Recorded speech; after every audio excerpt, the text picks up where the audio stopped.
Hello students और BA second year economics paper second में कल हमने आपको फिस्कल पॉलिसी के बारे में बताया था। फिस्कल पॉलिसी को बजट भी बोलते हैं। आज हम उससे आगे का बताएंगे।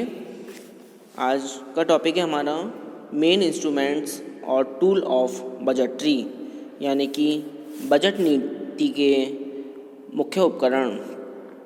इसमें सुनिए, बजट नीति अर्थव्यवस्था की आर्थिक दिशा का निर्धारण करती है। इसलिए बजट नीति में कौन कौन उपकरण प्रयोग किए जाते हैं, इन पर विचार करें तो प्रमुख उपकरण निम्न हैं। इन्हें राजकोषीय नीति के उपकरण भी समझना चाहिए। इसमें आता है number 1, balanced deficit and surplus budget policy, मतलब संतुलित बजट, घाटे एवं आधिक्य बजट नीति। इसमें सुनेंगे, जैसा कि हम जानते हैं कि बजट निम्नलिखित 3 प्रकार के होते हैं। नंबर ए, बैलेंस्ड बजट, मतलब संतुलित बजट। जब सरकार अपनी प्रत्याशित आगम के अनुरूप ही व्यय का आयोजन कर सकती है, अर्थात सार्वजनिक आगम सार्वजनिक व्यय के समान होता है, इसे संतुलित बजट कहते हैं। यदि सरकार अपने बजटों को निरंतर संतुलित रखने की नीति अपनाती है तो उससे देश की संपूर्ण आर्थिक स्थिति में बहुत कम परिवर्तन हो जाता है, क्योंकि सरकार केवल उतना ही धन खर्च करती है जो कि व्यक्तियों से प्राप्त करती है, और जिसे व्यक्ति स्वयं ही खर्च करते यदि सरकार उसे न लेती। आधुनिक अर्थशास्त्रियों के अनुसार बजट का रूप संतुलित न होकर देश एवं काल की परिस्थितियों के अनुसार घाटे का और कभी आधिक्य का बजट होना चाहिए। संयोगवश ही बजट संतुलित होता है। इतना ही नहीं, संतुलित बजट नीति के कारण एक विषम स्थिति भी उत्पन्न हो सकती है। जैसे मंदी के काल में जब सरकार की आय गिरने लगती है, तब संतुलित बजट के लिए या तो कर बढ़ाने पड़ेंगे और या व्यय में कमी करनी पड़ेगी, जिससे मंदी को और भी प्रश्रय मिलेगा। इसके विपरीत मुद्रास्फीति की दशा में सरकार की आय में वृद्धि होने के कारण या तो कर घटाए जाएंगे और या सरकारी व्यय बढ़ेगा, जिससे मुद्रास्फीति और भी गहन होगी। नेक्स्ट आता है नंबर बी, सरप्लस बजट, मतलब आधिक्य का बजट। इसमें सुनेंगे, जब सरकार प्रत्याशित आगम की तुलना में कम व्यय का आयोजन कर सकती है, अर्थात सार्वजनिक आगम की तुलना में सार्वजनिक व्यय कम होता है, इसे आधिक्य बजट यानी कि सरप्लस बजट कहते हैं। आधिक्य बजट के कारण अर्थव्यवस्था में मुद्रा की कुल पूर्ति का एक भाग चलन से बाहर हो जाता है। उसे चलन से बाहर मतलब चलन से निकाल दिया जाता है। इसका अर्थव्यवस्था पर संकुचनात्मक प्रभाव होता है। आधिक्य के बजट उस दशा में बनाए जाते हैं जब सरकार का उद्देश्य आर्थिक क्रियाओं के स्तर को गिराना हो, जैसे मुद्रास्फीति के काल में करारोपण में परिवर्तन किए बगैर ही राजकीय व्यय में कमी करके कुल व्यय में प्रत्यक्ष रूप में कमी की जा सकती है। इसके अतिरिक्त राजकीय व्यय को बढ़ाए बगैर करारोपण में वृद्धि करके भी आधिक्य का बजट बनाया जा सकता है, पर व्यय घटाने की अपेक्षा कर बढ़ाने से अधिक कठिनाइयाँ उत्पन्न होती हैं। नंबर सी आता है डेफिसिट बजट, मतलब घाटे का बजट।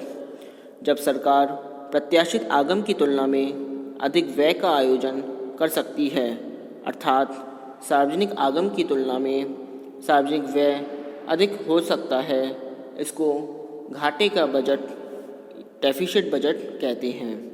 घाटे के बजट में सरकारी व्यय सार्वजनिक आय की अपेक्षा अधिक होती है, अर्थात इसमें कुल व्यय बढ़ता है। नई मुद्रा छापकर बजट घाटे की पूर्ति की जाती है। घाटे के बजट के द्वारा अर्थव्यवस्था में आर्थिक व व्यावसायिक क्रियाओं का विस्तार होता है। जैसे ही नई मुद्रा चलन में आती है तो लोग वस्तुओं व सेवाओं पर अधिक मात्रा में व्यय करने लगते हैं। वस्तुओं एवं सेवाओं की बढ़ी हुई मांग को पूरा करने के लिए अर्थव्यवस्था में निवेश क्रियाओं का विस्तार होता है। इससे रोजगार के अवसरों में वृद्धि होती है, आय का स्तर बढ़ता है और अधिक वस्तुओं व सेवाओं की मांग की जाती है तथा अर्थव्यवस्था विस्तार पथ पर अग्रसरित होती है। नंबर 2 आता है पब्लिक एक्सपेंडिचर पॉलिसी, सार्वजनिक व्यय नीति। इसमें सुनेंगे यह राजकोषीय नीति का सबसे महत्वपूर्ण अंग होता है। विकसित देशों में मंदी एवं बेरोजगारी को दूर करने के लिए सरकार सार्वजनिक व्यय में वृद्धि करके लोगों को रोजगार प्रदान करती है, लोगों की प्रभावपूर्ण मांग में वृद्धि करती है तथा आर्थिक अस्थिरता को दूर करने का प्रयास करती है। इसके विपरीत मुद्रास्फीति एवं तेजी की स्थिति में सरकार अपने सार्वजनिक व्यय में भारी कटौती कर मूल्य वृद्धि को नियंत्रित करती है। इस प्रकार सार्वजनिक व्यय के निम्नलिखित 2 स्वरूप हैं। नंबर ए है पंप प्राइसिंग स्पेंडिंग, यानी कि समुद्दीपन व्यय। इसमें सुनेंगे इससे आशय ऐसे सार्वजनिक व्यय से हैं जो आर्थिक क्रियाओं को प्रेरित और पुनर्जीवित करने के लिए किया जाता है ताकि नई क्रय शक्ति उत्पन्न हो और निजी विनियोग को प्रोत्साहन मिले।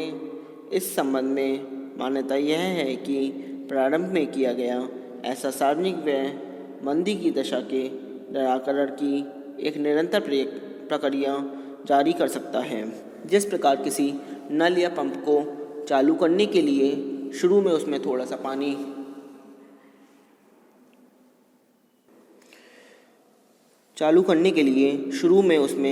सा पानी डाला जाता है और उसके बाद फिर वह नल निरंतर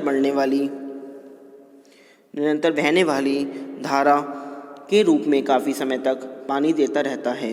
ठीक उसी प्रकार यह सोचा गया कि यदि मंदी काल में एक बार सरकार थोड़ा धन व्यय कर दे तो उसके आर्थिक जीवन का प्रभाव सदा के लिए सरलता के साथ जारी रखा जा सकता है। संक्षेप में, मंदीकाल में जब पूंजी की सीमांत उत्पादकता अर्थात भावी लाभ में कमी के कारण निजी उपक्रमी विनियोग नहीं करते तो अर्थव्यवस्था में आर्थिक क्रियाओं को पुनर्जीवित करने के लिए समुद्दीपन व्यय करके अर्थव्यवस्था में स्फीति पैदा की जाती है। वास्तव में समुद्दीपन व्यय निजी विनियोग का स्थान ग्रहण न करके उसे प्रोत्साहित करने के लिए किए जाते हैं।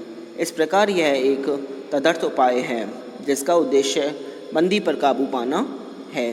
नंबर बी है कंपेंसेटरी स्पेंडिंग, मतलब क्षतिपूरक या प्रतिकारी व्यय। इसमें सुनेंगे सरकार द्वारा किए जाने वाले प्रतिकारी या क्षतिपूरक व्यय का अर्थ है कि जब गैर सरकारी क्षेत्र अर्थात निजी क्षेत्र द्वारा किया जाने वाला व्यय पर्याप्त नहीं होता तो सरकार उसकी पूर्ति के लिए स्वयं खर्च करती है। निजी विनियोग की कमी को दूर करने के लिए सार्वजनिक व्यय निम्न 2 प्रकार के हो सकते हैं। सार्वजनिक निर्माण कार्यों जैसे सड़क निर्माण, पुल, नहरों आदि के निर्माण कार्यों पर व्यय, सहायता उपायों जैसे पेंशन, बेरोजगारी, बीमा, अपाहिजों आदि को आर्थिक सहायता। जब सरकार यह अनुभव करे कि निजी विनियोग में कमी हो रही है तो उसे तत्काल सार्वजनिक निर्माण कार्यों तथा सहायता उपायों में वृद्धि करनी चाहिए। सार्वजनिक व्यय उस समय तक जारी रखना आवश्यक है जब तक कि निजी विनियोग बढ़कर अपने पूर्व स्तर पर नहीं आ जाता है। जब अर्थव्यवस्था में पुनरुत्थान यानी कि रिकवरी के चिन्ह दिखाई देने लगें तब धीरे धीरे सार्वजनिक व्यय को कम करना चाहिए। अब अर्थव्यवस्था में स्फीतिकारी दबाव दिखाई दे तब सार्वजनिक व्यय न्यूनतम कर देना चाहिए।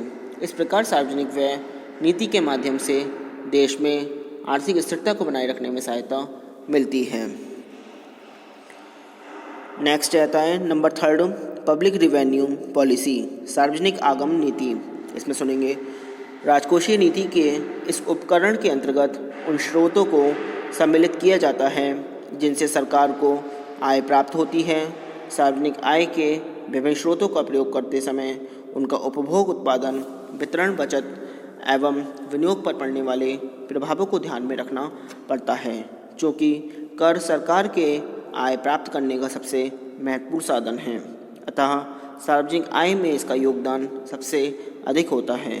विकसित तथा विकासशील अर्थव्यवस्था में करारोपण नीति की महत्वपूर्ण भूमिका होती है। कर का ऐसा ढांचा बनाया जा सकता है जो अर्थव्यवस्था में होने वाले उतार चढ़ाव को स्वतः ही दूर कर दे। करारोपण पर मुद्रास्फीति को भी नियंत्रित किया जा सकता है। सरकार संपन्न वर्ग के लोगों पर ऊंची दर से कर लगा सकती है और इन करों से एकत्रित राशि को निर्धन लोगों में वितरित कर सकती है। अब आता है नंबर 4, पब्लिक डेब्ट पॉलिसी, सार्वजनिक ऋण संबंधी नीति। राजकोषीय नीति का तीसरा महत्वपूर्ण उपकरण सार्वजनिक ऋण की नीति होती है। सार्वजनिक ऋणों से आशय उन ऋणों से है जो कि सरकार देश की जनता से अथवा विदेश से प्राप्त करती है। सरकार जो ऋण प्राप्त करती है उनकी वापसी ब्याज सहित एक निश्चित अवधि के पश्चात करनी होती है। इसी कारण सार्वजनिक ऋण को सार्वजनिक आय में शामिल नहीं किया जाता। आज के लिए इतना ही। Thank you very much.